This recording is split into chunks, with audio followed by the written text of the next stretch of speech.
Mesdames et messieurs, merci de votre confiance renouvelée en votre émission Outre-mer, le panel sur l'application mobile Blue OTT International en suivant l'ordre alphabétique. Retrouvez la FM ainsi que votre émission le panel. L'actualité reste dominée par la conférence de presse du président de la République Félix-Antoine Tshisekedi Tshilombo, une conférence de presse qui a impacté même les confessions religieuses divisées aujourd'hui parce que chacun est censé se prononcer autour du changement, révision, modification de la Constitution.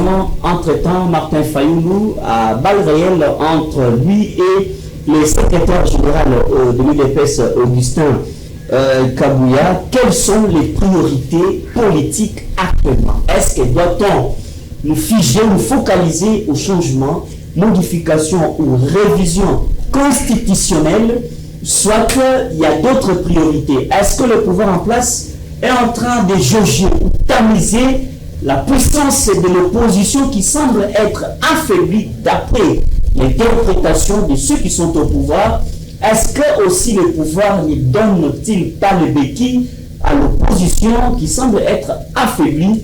Ce sont des questions qu'on doit se poser autour de ces grands débats républicains. Quelles sont les répercussions au cas où il y aurait changement, modification ou révision constitutionnelle? Pour en parler et en débattre, nous recevons sur ce plateau l'habitude de cette émission, vous le connaissez très bien, le doyen Grandi, lui est analyste politique. Doyen, merci d'avoir honoré le plateau. Merci, c'est surtout à vous qui nous invitez souvent. Merci également aux téléspectatrices et téléspectateurs qui nous regardent et puis nous tolèrent, puisque tous ne partagent pas le même point de vue que nous, mais au moins nous écoutons, nous tolèrent. Très bien, merci beaucoup à vos côtés. Vous avez M.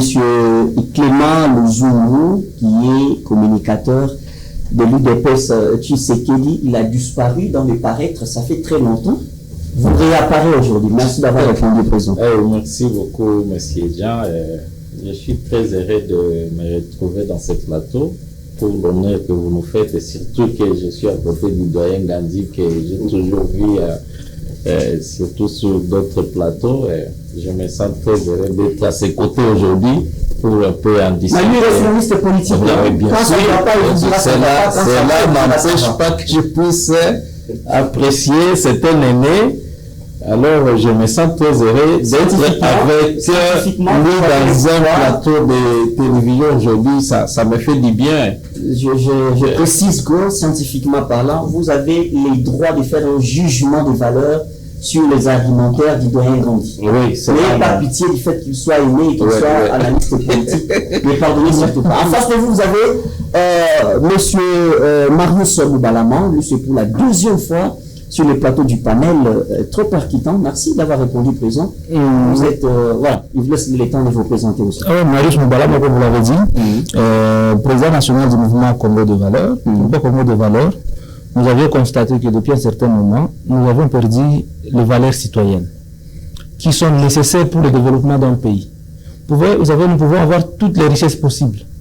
Or, diamants, terres arables, fleuves, poissons, nous pouvons tout avoir. Mais si nous n'avons pas l'homme qui est porteur de certaines valeurs citoyennes, toutes ces richesses-là ne nous bénéficieront pas. C'est le cas aujourd'hui. Nous avons tout. Mais les valeurs citoyennes corrompues aujourd'hui, nous sommes en train de tourner en rond. Très bien. Depuis 1975, lorsque Mobutu Désiré Mobutu avait pris la décision. C'est la présentation. J'ai fini, vous prenez le temps pour permettre à ce qu'ils puissent comprendre le contour du Congo de Valeurs. Avait décidé de désaérianiser les entreprises privées de l'époque. Étant donné que les valeurs citoyennes, nous sommes sur la voie de le perdre déjà, toutes ces décisions-là ont contribué à faire chuter notre économie. Et voilà, aujourd'hui, il nous faut encore reconstruire ces valeurs citoyennes-là. Voilà pourquoi aujourd'hui, Congo de Valeurs est là, pour construire les nouveaux citoyens, les bons citoyens congolais. Très bien. Voilà, merci pour la considération que vous m'avez accordée en fait de participer sur ce plateau. Mes salutations à mes co-débatteurs ainsi qu'à nos populations qui seront de nous suivre à ce moment. Alors, ainsi s'ouvre ce grand débat républicain. La parole est accordée au doyen Grandi. J'insiste que vous êtes doyen, je sais de quoi je parle. Mais là, vous êtes face à votre propre sincérité. Vous êtes face aux valeurs qu'il faut, les valeurs intrinsèques qu'il faut protéger. Vous avez une conférence de presse du chef de l'État Félix que vous avez toujours soutenue dans des contextes un peu précis. Mais est-ce que ce n'est pas de l'huile dans le feu? Vous avez l'État. L'huile sur le feu, je ne pense pas. Il n'est pas arrivé pour attiser le feu ou faire le contraire, etc. Le problème, c'était un moment de vérité, de clarté. Même si cette clarté-là, c'est pas un moment de clarté, dans le sens où peut-être qu'il y a certains messages qui sont passés de manière subliminale, mais c'est quand même passé. Il a essayé de contourner un peu la grande question du moment, qui était le point focal, à savoir changement ou modification de la Constitution, ou le maintien de la Constitution actuelle. Maintenir la Constitution actuelle, il l'a expliqué, et ce mot ressort aussi. Maintenir la Constitution actuelle, c'est tirer la balle au pied. Maintenir la Constitution actuelle, c'est se suicider, puisqu'il y a beaucoup d'éléments dans cette Constitution qui démontrent que notre pays n'existait pas en tant que notre pays. Notre pays était soumis au diktat des forces extérieures et particulièrement des forces rwandaises qui avaient non seulement loyauté notre armée, notre administration, nos services de sécurité. Moi, je pense qu'à un moment donné, il fallait, comme le président l'a dit, qu'on puisse s'arrêter et s'interroger, se poser de bonnes questions. On continue avec, on modifie ou on change. Moi, je pense que si on veut, compte tenu de ce que beaucoup critiquent, aujourd'hui, on critique la gouvernance. Aujourd'hui, on critique la façon dont l'État est gouverné, dont on gère les finances de la République démocratique du Congo. Mais je pense qu'il y a une nécessité qu'on puisse changer la configuration de l'État et de sa gouvernance. Comment pouvez-vous expliquer que dans chaque région, il y a un gouverneur, il y a des députés provinciaux, des gouverneurs provinciaux, et puis presque tous aux trois quarts naviguent dans l'inertie. Les choses n'évoluent pas. Qu'est-ce qui évolue? C'est les tractations pour les enveloppes entre les gouverneurs et les députés provinciaux. Vous regardez Kinshasa où nous vivons, il y a une léthargie telle que beaucoup de choses ne vont pas. On n'a jamais senti qu'il existe un gouvernement provincial, on n'a jamais senti qu'il y a un parlement, ou du moins l'Assemblée provinciale, pour pouvoir interpeller soit un ministre provincial, soit le gouverneur lui-même. On est dans une léthargie totale. Donc il y a nécessité qu'on revoie, qu'on revisite ce fonctionnement de l'État, que ce soit sur le plan du gouvernement central, que ce soit au niveau du gouvernement provincial. Ça pose un problème. Il y a des problèmes ici, puisqu'il y a un petit problème technique, ça ira. Donc, je pense qu'il y a lieu de révisiter notre fonctionnement, quitte à changer du tout au tout. Très bien. Merci beaucoup. Merci d'avoir utilisé l'esprit synthétique. C'est très, très capital. Vous voulez faire un peu légitime? Oui, très bien. Merci. Alors, monsieur Marius va balayer, on fait le balayage. La parole est accordée au docteur Clément. Il semblerait que le fait que vous avez découvert que l'opposition est affaiblie, alors tous les discours et tous les concepts sont permis d'être prononcés sans tenir compte des conséquences y afférentes. Alors, on veut savoir, est-ce que pour vous, le moment était opportun pour le chef de l'État de Ponceau d'être à la face de la presse, touché aux questions sensibles? Vous avez le temps. Bon, je ne sais pas qu'est-ce que vous appelez question sensible d'abord. C'est les points sur les changements de la Constitution ou bien tout ça. Je ne sais pas si vous pensez que vous pouvez relativiser sur le point de presse du président de la République. Si vous pensez que ce que le chef de l'État a traité lors de sa conférence de presse est relatif ou relatif, c'est pas de prime abord, ce que je vais déjà vous dire est que nous, à l'IDPS, vous savez bien que avant même que l'IDPS accède au pouvoir, nous avions déjà fustigé cette constitution ici.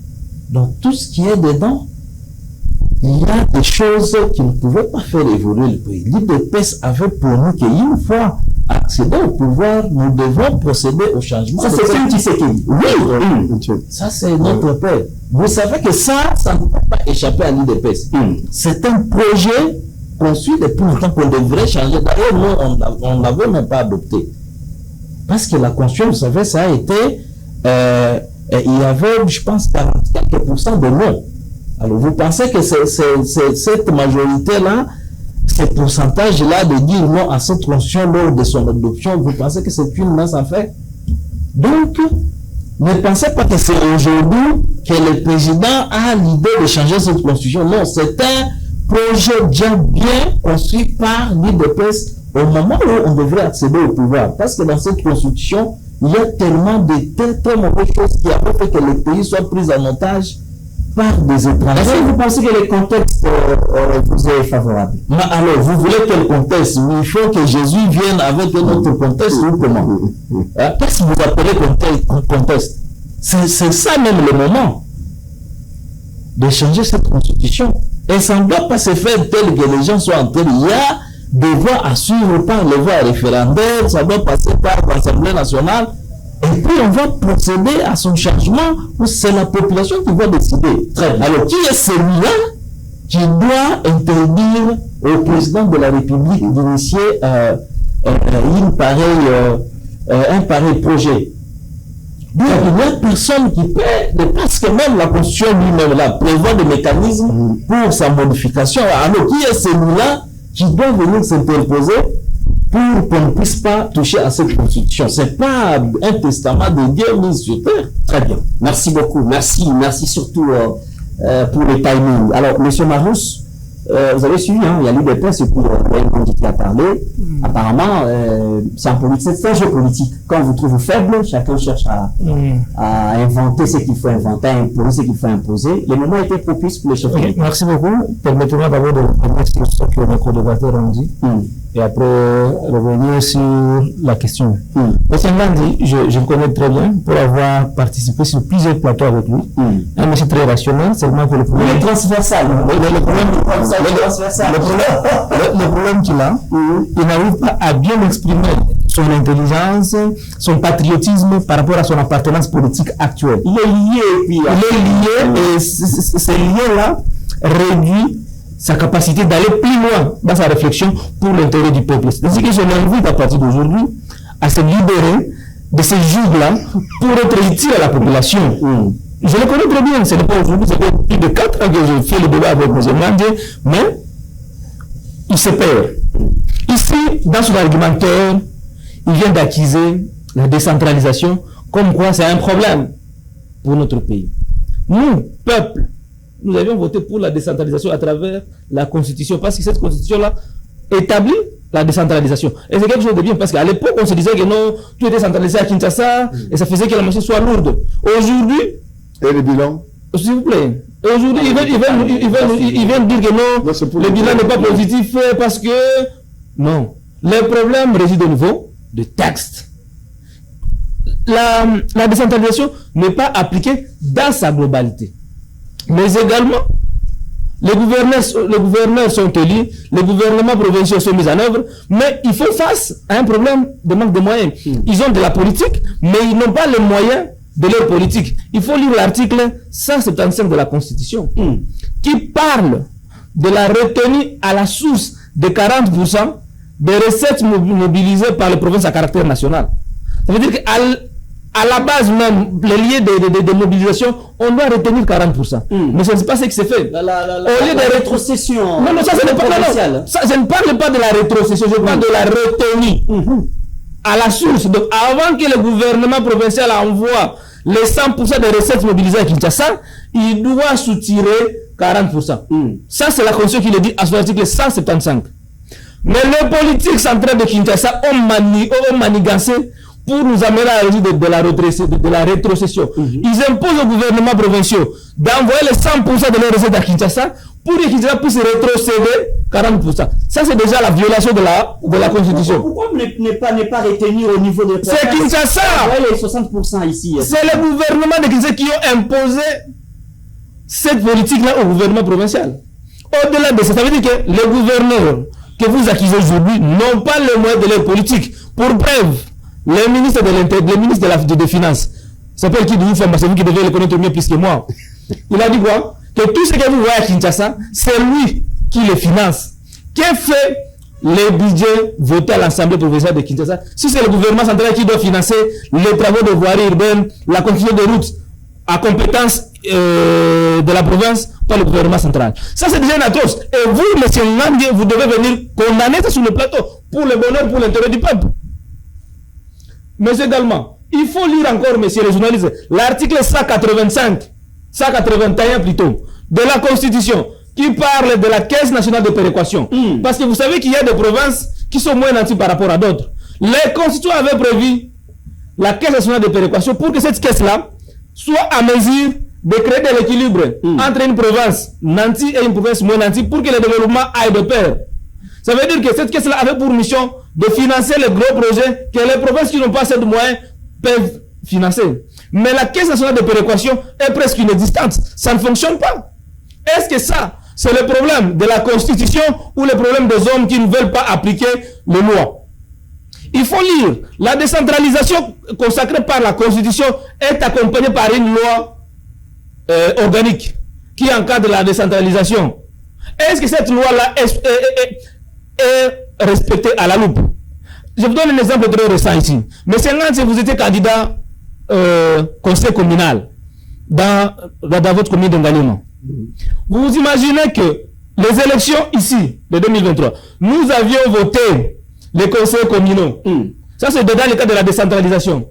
Mais vous votez les conseils communaux qui sont censés voter les bourgmestres.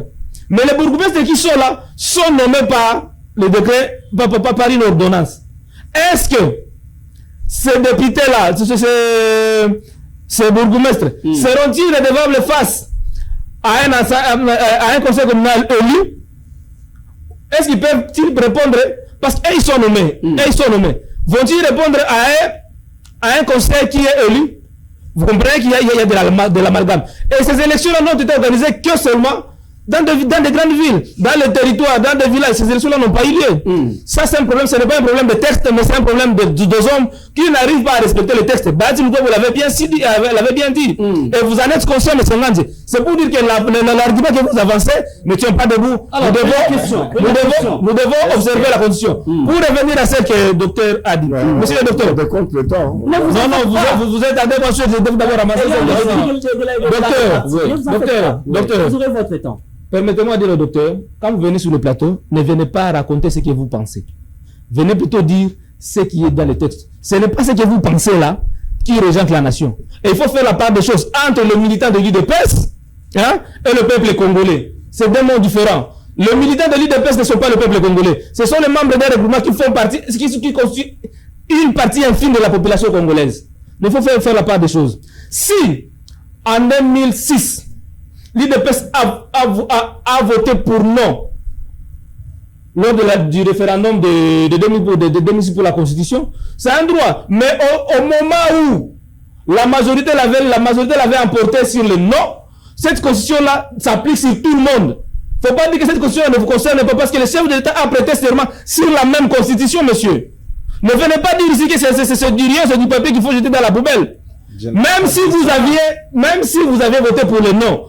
Mais cette constitution-là, c'est la question. Cette constitution-là, l'UDPS a fait des marches. Je crois que vous avez participé à ces marches-là pour dire à Kabila non, ne touchez pas à la constitution.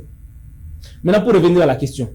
Mais moi, je vais être clair avec tout le monde. Là, vous avez qu'une minute. Par rapport à l'opportunité sur le changement de la constitution, nous, mougogiste que je suis, nous sommes légalistes. L'article 218 laisse la latitude à ce qu'on puisse réviser la constitution, que la constitution puisse évoluer par rapport aux réalités d'aujourd'hui. Ouais. Et on parle de la modification ou bien de la révision. Vous comprenez? Mais l'article 219, étant donné que la Constitution constitue un tout, un ensemble, les articles sont complémentaires, sont interdépendants. Il vous dit que, parce que vous avez dit que c'est le moment qu'il faut changer la Constitution. Pendant l'état de siège, pendant l'état de guerre, pendant l'état d'urgence, pendant le moment au sommet de l'État, il y a l'intérim. le moment n'est pas propice pour parler changement de la constitution. Très bien. C'est quoi les besoins de la population aujourd'hui? Les besoins de la population, c'est la paix, c'est le pain, c'est l'accès facile aux infrastructures de base, c'est l'éducation des enfants, c'est les soins de santé. Merci. Donc, ce qui doit préoccuper les Congolais aujourd'hui, ce qui doit préoccuper les Congolais aujourd'hui, c'est d'abord la paix. Qu'on établisse d'abord la paix, que l'autorité de l'État puisse établir sur tout l'étendue du territoire national pour que nous puissions passer autre chose. Mais venir aujourd'hui avec ce débat-là de changement de la Constitution, vous êtes à côté, vous n'êtes pas en train d'aider le chef de l'État. Non, je n'ai pas dit qu'on va automatiquement changer la Constitution maintenant. Commencez maintenant à évoluer dans votre Le journaliste a demandé est-ce que le moment est propice? C'est ça, non? Vous avez dit oui. J'ai dit oui. Qu'est-ce qui va empêcher d'y penser? Dans ce sens, la guerre à l'Est. La guerre à l'Est. C'est pas le peuple qui sont en train d'être tués là-bas. Ne peut pas nous empêcher de penser. Écoutez-moi. La population qui sont de mourir en Ituri, ça ne vous dit rien? Merci. Les gens de finalement sont en train de tuer à coup de machette, mon frère. Et pour vous, on ne voit pas tous les efforts fournis. Et pour vous, ça ne doit pas faire débat. Mais ce que vous devez laisser, c'est de venir ici parler de constitution. Et moi d'abord la population. Ayons la compassion de ce peuple de l'Est là, qui se tue chaque jour. Ce n'est pas question de l'opposition. Ce n'est pas question de l'opposition. Mais c'est le peuple qui est en train de mourir. C'est le peuple qui manque le médicament. C'est le peuple qui manque la nourriture. Nous devons avoir de la compassion vis-à-vis de ce peuple-là. Qui pointe pour 2028, c'est ça que vous voulez. Trouvons la paix. Ça ne peut pas passer. Merci. Doyen Grandi. On doit corriger ces pays. Doyen Grandi, quand nous parlons des répercussions, il ne faut pas situer le Congo que dans les Congos. Il faut situer le Congo aussi dans la sous-région. Aujourd'hui, le Congo veut une amitié un peu transparente avec l'Ouganda, notamment la participation à l'investiture du président Félix, à l'investiture de Yoweri Museveni, et le Congo a signé des partenariats militaires, tout ça. Est-ce que vous pensez que, ne voyez-vous pas, non, j'arrange ma question, ne voyez-vous pas que ces dossiers du changement, modification, révision constitutionnelle, n'est qu'une distraction aux vrais enjeux qui guettent le Congo dans des circonstances précises où le Congo est dans l'obligation d'aménager sa diplomatie avec la sous-région et avant d'aller à la communauté internationale. Vous avez le temps. D'abord, compléter ce que les uns et les autres ont dit. Vous avez le temps de balayer. Notre ami Moubalama a dit, en disant que si ça ne marche pas, ce sont les hommes, si ça ne marche pas, puisque l'État central garde tous les moyens à Kinshasa. Faux. Le peu de moyens qu'il y a, ils ont ce que l'équivalent de la DGRK de Kinshasa. Ils ont des régies financières. Ils ont de l'argent qu'ils dépensent. Chaque fois quand un gouverneur est menacé, ils trouvent l'argent où pour donner aux députés. Cette institution de la décentralisation est assise sur une supercherie, sur la corruption. La plupart de ces gouverneurs ont été élus suivant la corruption qu'on a mis en place. C'est votre pouvoir. Vous accusez votre pouvoir de la corruption. Qui avance les argumentaires. Donc, ces institutions, ce sont les institutions de la corruption. Les gens ne sont pas là pour gérer le pays. Ils sont là pour se maintenir au pouvoir. À chaque mouvement de la députation. C'est comme si la Constitution contrôle la politique même du pouvoir. Voilà. Il n'y a même plus de constitution dans ça. Ils se sont créés leur loi. La loi d'échange, l'échange frauduleux. C'est-à-dire, pour me maintenir au pouvoir, je suis obligé de saupoudrer ces députés à chaque période, etc. À quel moment et avec quels moyens ils vont développer leur province si tout l'argent passe dans la redistribution avec le conglomérat de députés et de gouvernement. Ça se passe là-bas, en province, ça se passe de la même manière ici, à Kinshasa. Qu'est-ce qui explique que certaines provinces avancent un peu, comme la province de Lualaba? Il n'y a pas la même loi qui régit Lualaba avec ici, avec Kinshasa, avec d'autres provinces. Ben, lui, il arrive avec les moyens qu'il a. On dira qu'il joue plus de moyens, puisqu'il y a des sociétés, des entreprises d'extraction des minéraux, etc. Certes, ils ont plus de moyens, mais ils mettent ça dans la bonne direction pour développer leur province. Donc, ils viennent pas parler de constitution, ils viennent pas parler que nous avons une bonne constitution. Une bonne constitution avec 500 députés dont les 3/4 vont pour dormir. il y a des émoluments énormes. C'est le problème de la Constitution. Ou bien c'est des problèmes de choix.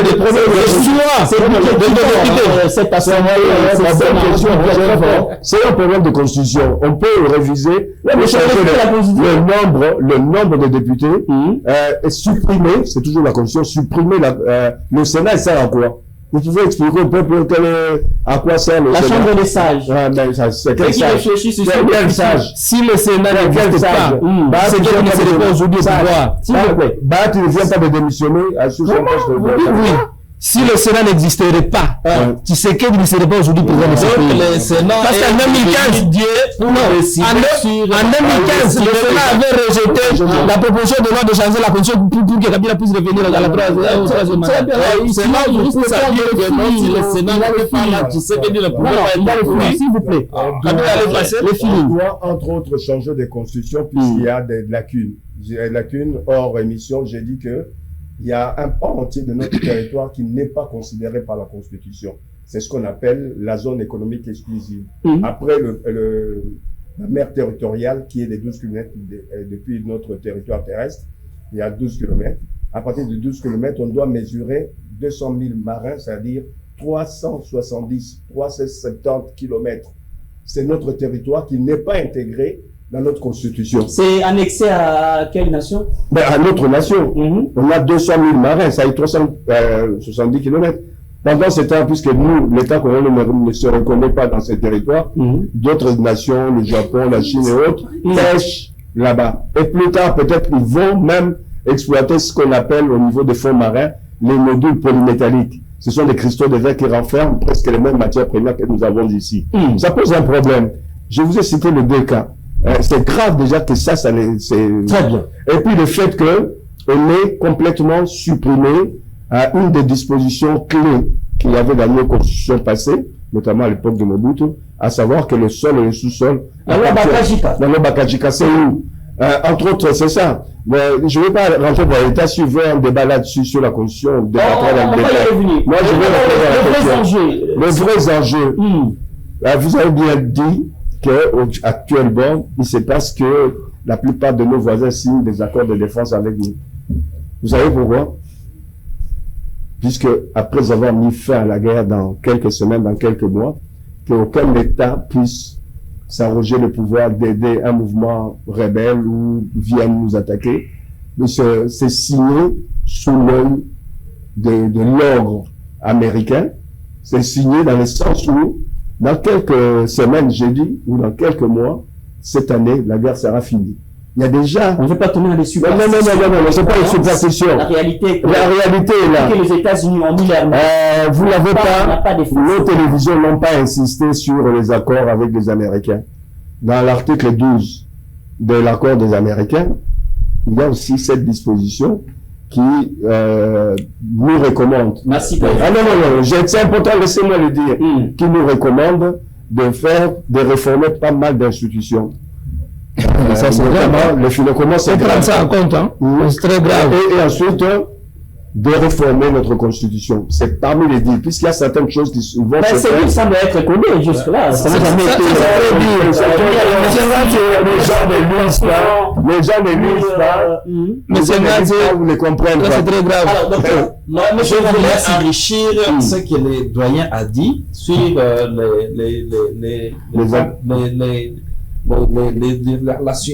l'espace marine. La zone économique exclusive. Voilà.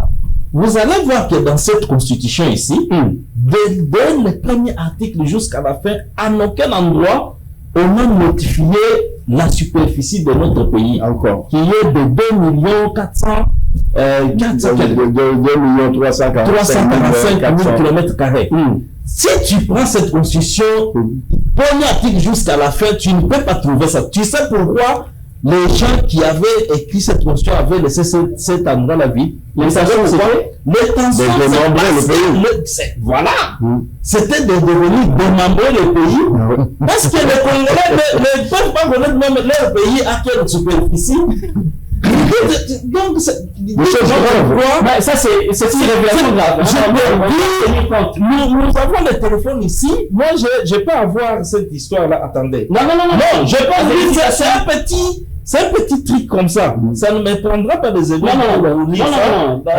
Attendez. Nous sommes dans le temps. Dans l'espace. Mais l'article 1er de la Constitution de la République démocratique du Congo du 18 février 2006, tel modifié en ce jour, définit la RDC comme un État de droit indépendant souverain dont les frontières incluent l'ensemble du territoire sans toutefois y mentionner explicitement le chiffre exact de la superficie. C'est comme une interprétation là. 1,345 km².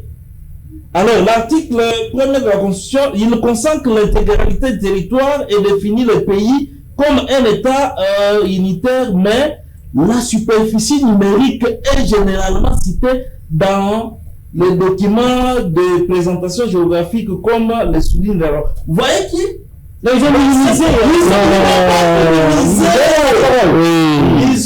Ils n'ont pas minimisé. Donnez-moi la Constitution. Ça n'était pas mentionné De la famille. parce que La Constitution. ils savaient que ces pays ici, nous devons les démembrer pour tripatouiller ou soit déranger notre superficie réelle. Très bien. Parce que leur projet soit de scinder les pays, c'était l'ancien projet. C'est pourquoi ils ne pouvaient pas mettre ça pour mettre les gens en difficulté. Alors vous allez dire qu'il y a une constitution comme ça qui ne dit déjà pas la superficie de notre pays. Nous allons laisser cette constitution rester comme ça pour que ces étrangers-là continuent à venir occuper notre pays. Très bien. Alors, monsieur Marius. Merci beaucoup. C'est compliqué quand j'attends la réaction de mon frère de l'IDPS, qui s'est laissé emporter par l'intelligence de monsieur Ngandi. C'est Je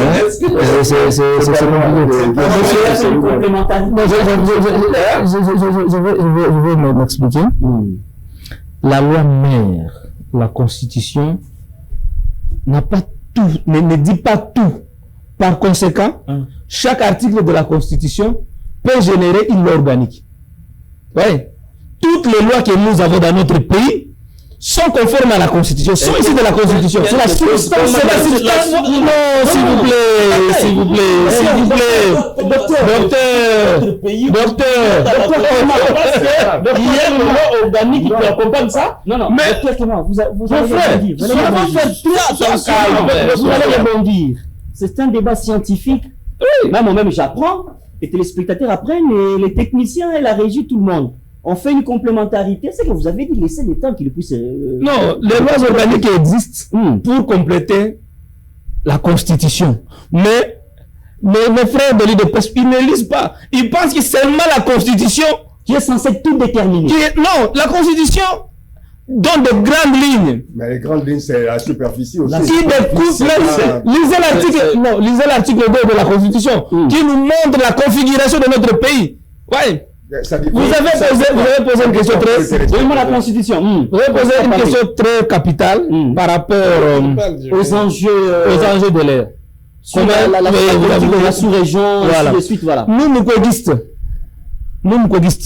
nous l'avions déjà dit que c'était une grosse erreur d'arriver à signer l'accord de Washington, parce que l'accord de Washington faisait sortir plus et limites qui étaient porteurs de germes qui allaient perpétuer les conflits aujourd'hui. Quelles sont ces limites-là? À Washington, on nous a amené dans une logique bilatérale, un conflit entre la RDC et le Rwanda. Et pourtant, le conflit que nous vivons aujourd'hui est un conflit régional, où l'Ouganda est acteur majeur, le Burundi est acteur majeur, le Rwanda est acteur majeur, le Rwanda, le Kenya, le Tanzanie, tout ce monde-là sont des acteurs majeurs. Mais ici, c'est la table, il n'y a que la RDC et le Rwanda. Ouais. Rappelez-vous qu'il n'y a pas très longtemps, nos frères de l'Ituri ont été tués sur le coup de machette, alors que nous avons une opération conjointe entre le FARDC et le ZPDF en Ituri. D'ailleurs, le ministre de l'Intérieur devrait être interpellé pour donner des explications par rapport à cette opération conjointe-là de IPDF et FARDC. Ouais. Ça veut dire que aller en bilatéral avec le Rwanda, c'est déjà un problème. Ouais. Nous, on s'attaque seulement au Rwanda, alors qu'il y a l'Ouganda qui coopère bien avec le Rwanda pour tuer le Congolais, pour voler, pour piller. Il y a un lobby fort de Kenyans qui sont derrière le Rwanda. Mais nous avons pris des luxe ici au Congo de vendre nos banques au Kenya.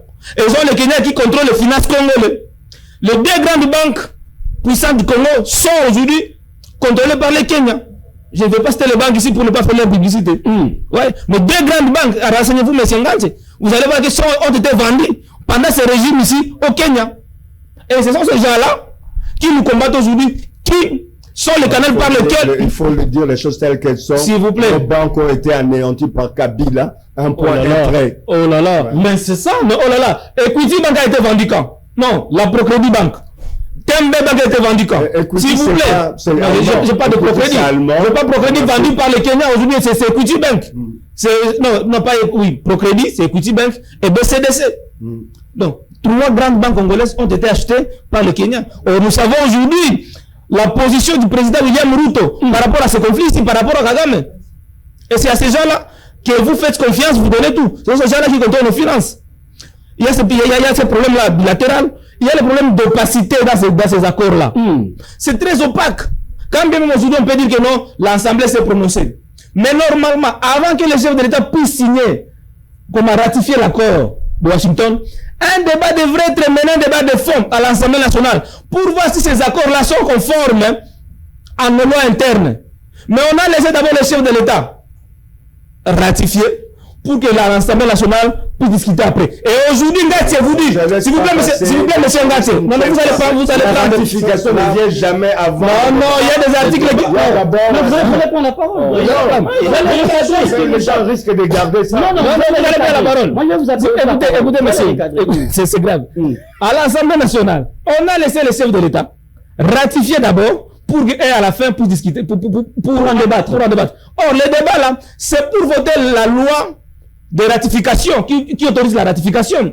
Et quand on parle d'une loi, c'est que cette loi-là doit être conforme. Le chef d'État ne peut pas promulguer une loi qui n'est pas conforme à la Constitution. Ça devrait être soumis, n'est-ce pas, à la Cour constitutionnelle pour étudier la conformité avec la Constitution. Aujourd'hui, Ngati vient de vous révéler ici qu'on doit adapter, ça c'est très grave, monsieur Ngati, ça ne devrait pas venir de vous, qu'on doit adapter notre Constitution, nos lois par rapport à l'accord. Et cet accord-là a une suprématie.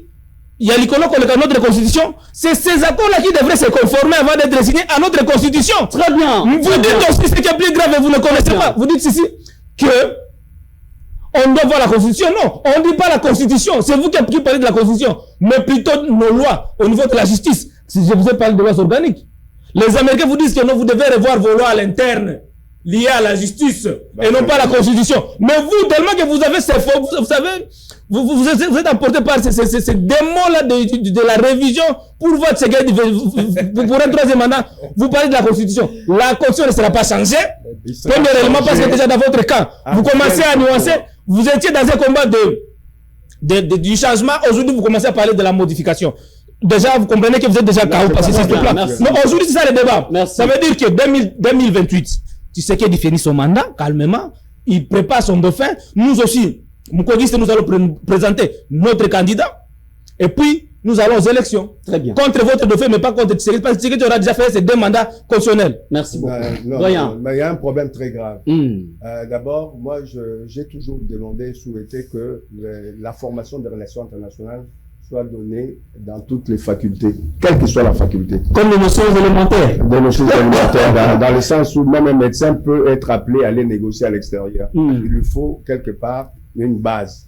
Mais quand le représentant de Mukwege, d'abord, il peut être candidat aux élections présidentielles, même pendant un siècle, il ne sera jamais président de la République dans ce pays. Ça, c'est votre point de vue. Vous n'êtes pas... c'est votre point de vue. Je ne veux pas discuter. C'est le mien. C'est votre point de vue. Je vais laisser parler. Voilà. Mais quand vous parlez que le président a ratifié, c'est que vous ne comprenez pas, vous ne voyez pas comment les choses se négocient au niveau international. Il y a eu d'abord le paraphe de notre ministre des Affaires étrangères, en langage des relations internationales. Le paraphe, on paraphe les accords. Et ensuite, le président de la République est venu signer cet accord. Et à la fin de compte, pour respecter les règles au niveau international, il y a la ratification. La ratification, c'est le président qui le fera après débat au niveau de l'Assemblée. Mais ça, dans notre contexte, ça a été fait avant, ça a été fait avant le débat. Non. Oui. C'est après le débat que le président, c'est comme si on disait la promulgation. Après le débat, s'il y a accord de l'Assemblée, le président ratifie. C'est comme ça que ça se passe. Au moins, il y a une leçon pour vous. Mais non, mais est-ce qu'il y a eu un débat avant que le président puisse ratifier? Non. Mais il y a eu un débat. C'est après. C'est récemment ce que je viens de faire. Mais c'est vrai, c'est après. Non, Avant la ratification, après la ratification. avant la ratification, vous ne Très bien. comprenez pas les systèmes, c'est comme la promulgation. Très bien. La loi est d'abord promulguée. les Non, présidents n'acceptez pas ça, mais c'est Seigneur. comme ça que Non, ça sort de lui-même. Non, mais non, C'est quand comme vous ça acceptez que ça ça, passe. le téléspectateur peut croire que ce qu'il dit c'est vrai. Ben, bien sûr. Mais là, tu n'es pas vrai. Je suis Mais c'est là, à tu l'aise. n'es pas vrai. Je suis à l'aise dans ce Non, domaine. ça m'étonnerait que vous soyez à l'aise dans le code de l'unité, mais c'est gentil. international, dans le droit international, c'est mon domaine. Je ne rêve pas. Comme vous connaissez les versets bibliques, tels que moi je connais aussi. Merci, on va prendre la parole aussi. Non, j'ai pas fini.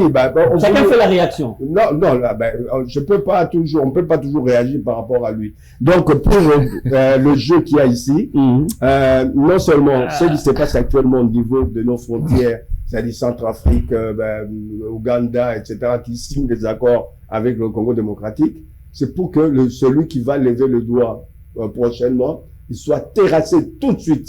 Et je vous ai dit, et je le répète, vous pouvez vérifier ce soir, demain ou après-demain, il y a déjà une gestation au niveau de certaines contrées, au niveau de l'Est. L'armée rwandaise, les M23 AFC, sont en train, AFC-M23. AFC M23, ils sont en train de dégager Très bien. certains territoires. C'est pour vous dire que c'est un signalement. On va vers la fin du conflit à l'Est. Docteur. Tous seront terrassés. Exactement. Alors, très bien. Bon, moi je ne comprends pas cette histoire qu'il dit de la ratification. Ce que je pense. Non, dites ce qui... Non, ne pensez pas. Le président signe d'abord les accords, Oui, et puis après maintenant, oui. on soumet ça à l'Assemblée l'Assemblée nationale Et le président ratifie. et le président ratifie. Par la suite. C'est ça la démarche. La démarche qui a été faite Je peux corriger. dans les accords des États-Unis. Je Ça a été signé et après, Oui, on et avait ça- ramené ça à la paraffé, signé, Oui. et ensuite ratification. C'est comme ça que ça a été fait. Je ne sais pas si c'était le contraire. C'est pourquoi je vous ai dit avant de venir sur le ont plateau suivi le docteur, droit du Rwanda. il faut lire. Non, La Constitution, Oui. l'article 213 dit quoi? Ça donne l'attitude au chef de l'État d'engager le pays à travers les traités internationaux. Oui. L'article 213, Oui. c'est que ce qu'on dit est non soumis à la ratification. Pour certains Voilà. accords. Maintenant, l'article 214 vient limiter la portée de la disposition 213. Ça dit quoi? Ça montre les matières qui sont limitées, qui doivent d'abord passer par l'Assemblée nationale Et qui a été avant, s'il vous plaît. Doivent passer d'abord à l'Assemblée nationale avant que les chefs d'État ne puissent le ratifier.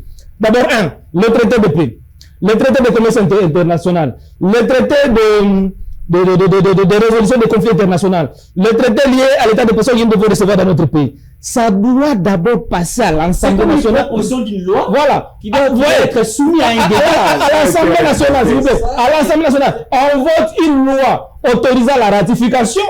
C'est après que cette loi-là est votée, qui est conforme à la Constitution, que le chef de l'État maintenant doit ratifier. Voilà pourquoi l'UNGAS vous dit que la Constitution doit suivre, doit être modifiée pour s'adapter aux accords. Mais ça, c'est une absurdité totale, monsieur Ngatier. Je vous accorde votre temps. Une réaction. Bon, si c'est qu'il a en train de dire, je ne suis pas sûr. Lisez la Constitution. Non, les articles sont corrects. Il n'y a pas à discuter. Ah, c'est correct, hein? Voilà. Non, Vraiment, il vous valide la parole. non, je valide le sens où le président a suivi le processus. Non, il n'a pas suivi parce que la ratification, la loi de ratification a été votée après que le chef d'État ait signé. Et cela, ça a été sans débat, sans modification. Alors, docteur, vous continuez.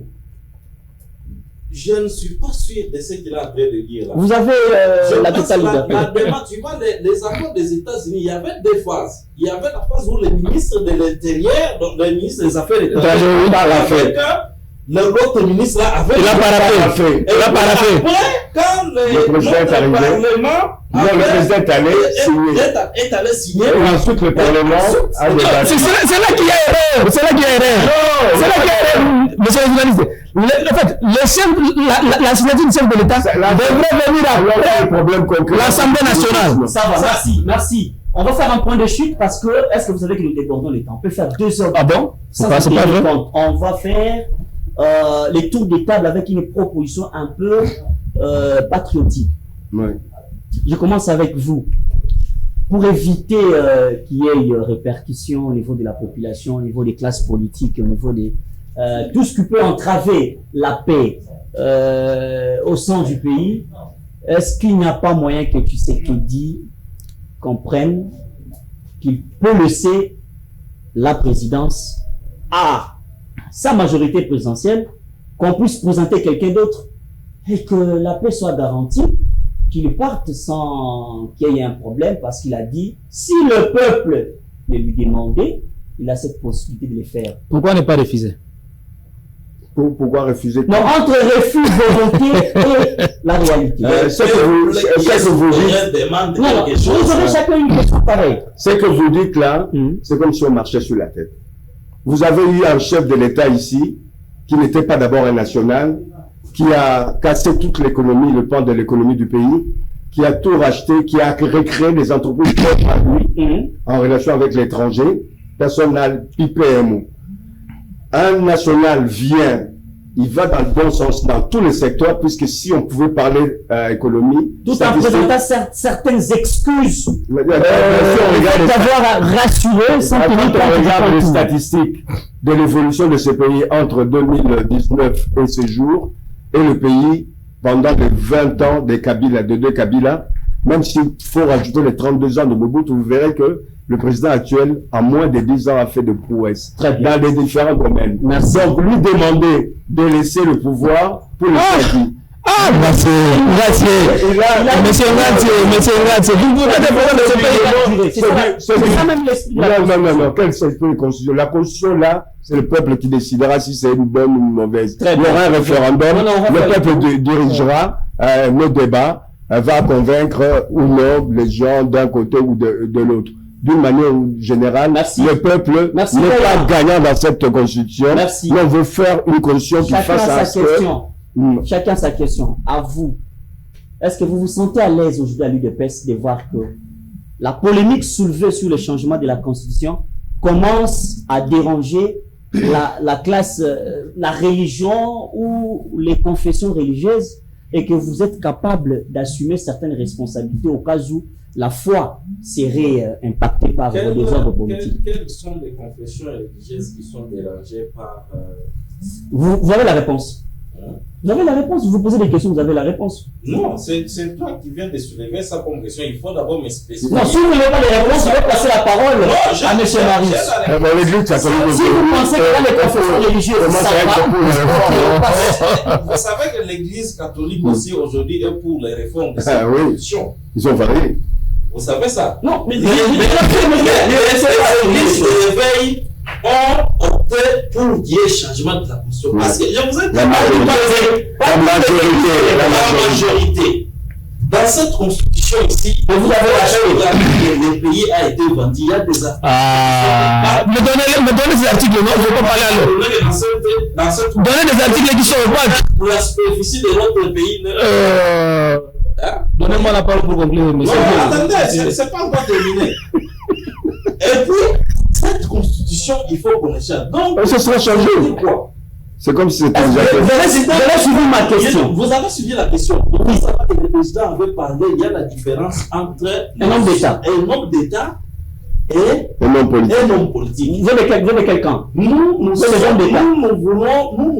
hommes d'État. Mais qui sont les politiciens?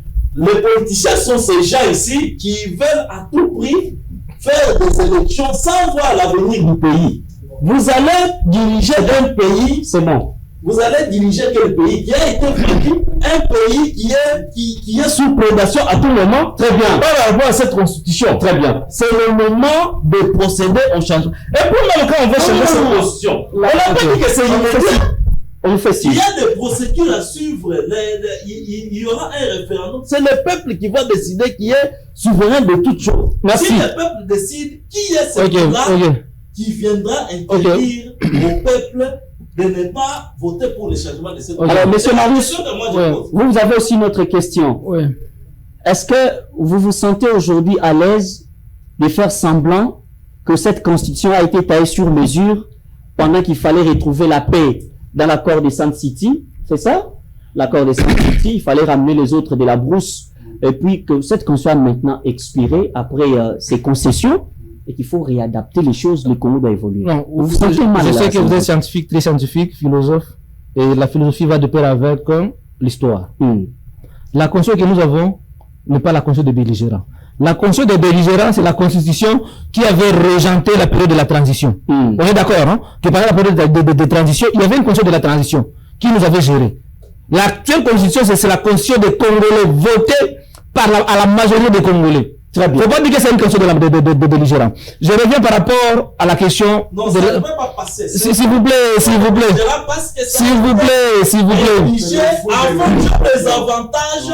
Il n'y a pas des avantages. C'est la constitution du peuple. Pour revenir, moi, je ne peux pas quitter ici ça, c'est le message de la paix. Merci, Antoine. Et cette stratégie-là de la paix, nous soutenons même que la résolution 2773. Et nous tous, Congolais, nous devons tourner vers la résolution pour nous amener sur la voie de la paix. Parce que moi, la résolution avait appelé à la démantèlement des administrations parallèles, chasser l'inventaire et l'indépendance sur notre territoire. Aller dans la continuation, soutenir l'accord de Washington, on est dans la perdition totale. Nous de ne pas arriver à la paix durable. Ça m'est fini. Mesdames et messieurs, nous disons un grand merci à tous nos invités d'avoir répondu présent à ces grands débats républicains. C'est ça la touche particulière du panel.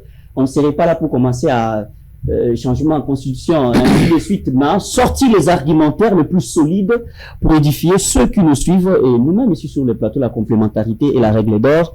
Un grand merci à l'équipe technique de la FM de nous avoir accompagnés, mesdames et messieurs. On se retrouve très prochainement avec ces mêmes plaisirs, mais nous savons très bien que même les acteurs religieux qui sont derrière ces projets de changement des constitutions, il faut commencer à revoir l'histoire de tout un chacun. Et Jiba, on doit revoir son histoire. L'acteur politique, non. On a dit la vérité. Peut-être que les gens pensent que Jiba est là en tant qu'acteur religieux, mais ils oublient qu'il a une portée politique. Et Jiba était élu député national de la Founa en 2006 sous le parti politique dirigé par Zarias Loubewa de Gouvernement. Mais il est élu ici comme député national. Nous disons que non, il n'y a pas cette influence de la politique dans la religion pour déranger les âmes du Christ. Voilà. Alors, on se retrouve très prochainement avec ce même plaisir. Merci.